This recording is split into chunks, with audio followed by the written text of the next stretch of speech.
Hi everyone, I'm Aldrin Gomes and I'm a professor of physiology at the University of California, Davis. And today I want to welcome you to another presentation from the book of Happiness and Productivity. And I'll be talking about the superpower of a smile. You may not know it yet, but life is better when you smile. The first recorded smile was in 8000 BC. Okay, I made that up, but did you just smile? But why do we smile? Although smiles vary, smiles serve important purposes in how we interact with each other. Smiles are actually one of the most powerful means we have of communicating what our intentions are. One of the coolest things about smiles is that they are intercultural. That means no matter what country you visit, no one would need an interpreter for your smiles. Smiles are important in helping us meet the challenges as well as the opportunities inherent in our social living. And most reports suggest that smiles are multi-purpose social signals. So let's learn all about the superpower of our smile. 400. That is the average number of times a baby smiles each day, according to over 100 websites.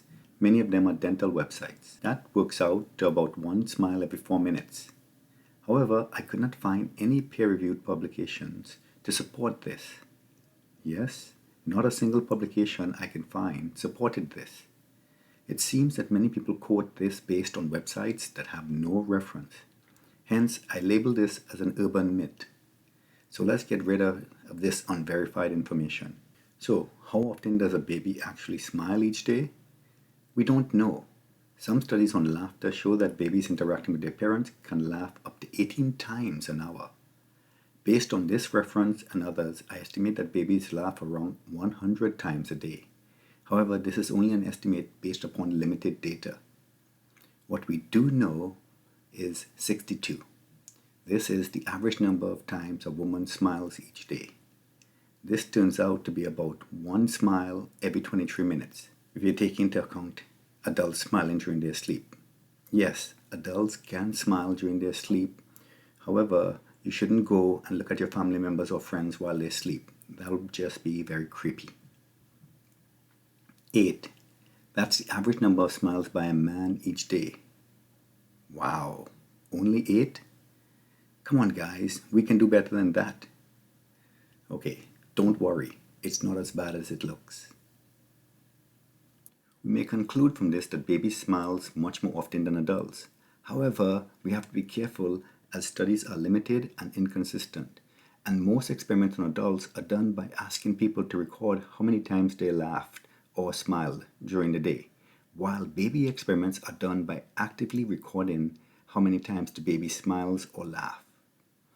So in both adults and children, smiling and laughing are mainly during social interaction with others. As a result, how frequently we smile or laugh may depend on how much time we spend interacting with each other. So babies do smile more than adults because they're probably interacting much more with their parents than their parents are interacting with other adults. Now let's take a look at this. What do we notice about these kids? These kids are smiling. They look very happy. But look at the adult. He's not smiling. Hence, it's probably no wonder why children smile more than adults. There are actually many different types of smiles. And according to researchers, there are at least 19 distinct types of smiles. Why do we smile? We smile for many reasons, including when we're embarrassed, self-conscious, miserable, lying, or for many other motives, especially as a form of disguise. When it comes to smiles that represent happiness, there are only 6 types of smiles that are associated with happiness. An example of a non-happiness smile is the miserable smile. This smile acknowledges the involvement of negative emotions. It is a slight asymmetric smile with an expression of being miserable. If you want to see this type of smile, just look at an Olympic silver medalist. This is a very happy smile.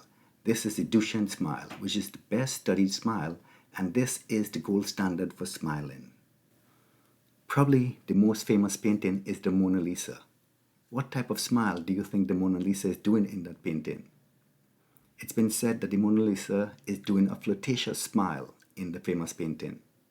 Now, while many dating sites and a few dental sites suggest ways how you can use your smile to flirt, the effectiveness of flirting with your smile is still unclear. For those interested, the most common suggestion to flirt with your smile is to use a small smile, keep your lips together, and gently lift an eyebrow. As you just learned, when people smile, it's typically because they're happy. But smiling is not always associated with happiness.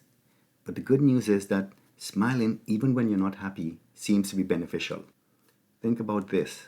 A waiter or waitress that smiles more typically gets better tips. Or think about this. When you smile, you're more attractive, even when you are unhappy. We have known for a long time that smiling makes us more attractive to others. It also makes us look younger to others. It makes us more approachable looking. It makes us more successful looking. And it makes us more trustworthy looking. So why don't we smile more? A happy facial expression could even compensate for relative unattractiveness. And there's data to prove this. So again, why don't we smile more? So I say a smile is equal to a better you. Did you know that if you are smiling, you cannot breathe through your nose? Yep, I'm sure you just tried. I hope you enjoyed your smile. Authentic smiles are not just good for your psychological well-being, but they're also good for your physical well-being. Smiles, both spontaneous and voluntary, can activate brain regions associated with positive emotional states. So when you smile, we don't just show others that they appreciate it, we also give ourselves many different rewards. On top of this, a smile is contagious. 50%. That's the number of people that will smile back if you give a smile at them. So I like those odds. So if you smile too much though, say in a formal setting, such as a business meeting, you can come across as being less reliable. So sometimes you can smile too much. But when you're at home, by yourself, or just with friends, hanging out, try to smile more. Do you have stress? We all have stress. Did you know smiling can reduce stress? When you smile or laugh, you probably add some seconds to a few minutes to your life, depending on how much you typically smile each day. An important aspect of smiling that everyone should realize is that smiling is one of the best drugs you can give yourself. Why? Because it can reduce your blood pressure. It can cause the release of endorphins that will help you elevate your mood, make you feel happier. It can reduce pain by as much as 40%. And it can boost your immune system. Smiling also is a facial exercise. It exercises many muscles in your face. And what seems to be an important distinction between smiling and frowning is that smiling is beneficial to your physical and mental health, while frowning is not. We have muscles in our face which can be described as genuine smile muscles and other major muscles important for other types of smiles. Our major smile muscles are the orbicularis oris and the orbicularis oculi, and there are two of each of these muscles. We also have other major smile muscles besides these two, and these are the zygomaticus major, the zygomaticus minor, the levator labii superioris, the levator anguli oris, and the risorius. These all together contribute and make up the many different types of smiles that we do, including the unhappy smiles. Smiling gives us some facial exercise, and we know smiling burns calories. What we don't know is how much calories we burn from smile, because there are no good peer-reviewed publications to really show this. What we do know is when we laugh, we burn calories, and that has been studied. Just 10 to 15 minutes of laughter each day can increase your total energy expenditure by as much as 10 to 40 kilojoules. So you can lose a small amount of weight each month if you laugh for about 15 minutes each day. Can smiling be heard? Not quite. However, smiling can cause changes in your voice that are recognizable by many listeners, and smiling raise the formant and fundamental frequencies for all speakers, as well as the amplitude and duration for some speakers. So smiling affects how you speak. When we have authentic smiles, we can use at least 12 muscles. Some experts, some websites, some publications have these values between as little as 4 all the way up to 42 muscles being used. So we don't actually know. However, we know that contraction of the orbicularis oculi and the lateralis muscles causes the cheeks to raise and the crow's feet to form around the eyes. The orbicularis oculi muscles are used to close our eyelids when we smile. To spot a faker, check the eyes. When someone smiles out of genuine delight, the facial muscle, which is the orbicularis oculi, contracts involuntarily, crinkling the skin around the eyes. However, about 30% of people are incapable of deliberately moving this muscle, so we can only tell fakers for about 30% of the population. About 70% of the population can fake, and it's difficult to tell. So, very important. People with big authentic smiles live longer. Let's go through one study. This was a study of 1952 Major League Baseball cards, and they looked at 230 players and they rated the smile intensity. What was pretty cool is that they looked at the data in 2009 to see between 1952 and 2009 what happened to these players. Players who had intense, authentic smiles lived significantly longer than those with less intense smiles. This was a 2010 study. So let's take a closer look at this data. Players with big smiles lived about 5 years longer than players with partial smiles. However, players with big smile lived 7 years longer than players with no smiles. Pretty impressive. So you may ask, what about other factors that affect how long we live, such as body mass index, whether they were married or whether they went to college? These known factors that affect longevity were controlled for in these experiments. So these effects were not due to those confounding factors. In another study, 114 pictures from 1958 to 1962 yearbooks of a women's college in the Bay Area were analyzed on what they call a smile index, and it was a Duchenne's smile scale to see how genuine their smiles were. The women who had Duchenne smiles in the photos had better marriages. In yet another study, which was in 2009, this was of yearbook pictures. The degree to which people smiled in the photographs predicted the likelihood of divorce. Individuals that smiled the least were 5 times more likely to be divorced than those who smiled the most. Wow, 5 times more likely. Those are some really strong odds. So smiling decreased the chance of being divorced by as much as 5-fold. Unfortunately, not everyone likes to smile because some people have something called the gummy smile.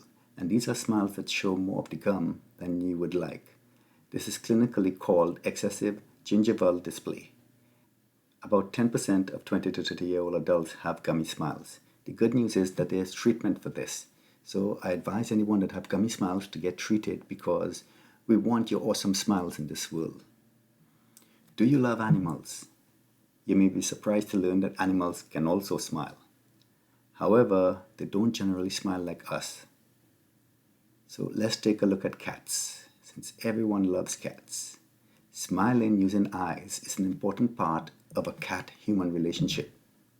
That means both cats using eyes and humans using their eyes. Slow blinking with your eyes, such as when you have a Duchenne smile, forms a positive emotional communication with cats and with dogs. When you smile with slow blinking, your cats will smile back at you with slow blinking. It's pretty cool. You should check it out. You still don't believe in the power of a smile? Try this. Go in front of a mirror and smile. Engage your eyes and both corners of your mouth. You should start feeling a pleasing emotion almost immediately. I can smile often. I tested myself for 2 days in January to see how often I smiled, and I had an average number of smiles of about 90. I am a very happy person, so this may be one of the reasons why. But I want to let you know that you can also smile often. Just make up your mind to do it and get it done. Do you want to smile more? Practice smiling in front of a mirror. Become more comfortable with smiling.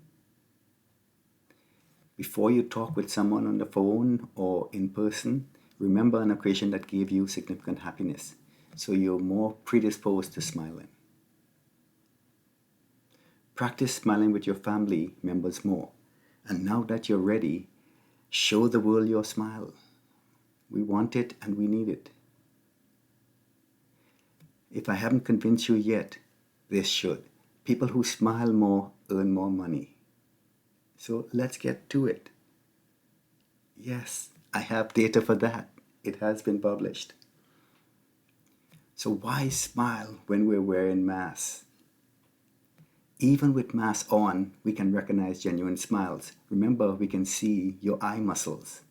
Your mask-covered smiles decreases anxiety in others. Yes, even wearing a mask, when you smile, it helps others. So please use your superpower and share your smiles, whether you're wearing a mask or not. I like to leave you with this last quote. We shall never know all the good that a simple smile can do. This is from Mother Teresa. Thank you everyone for watching, and I hope I left you with a smile, and I will also leave you with a smile. Take care, everyone.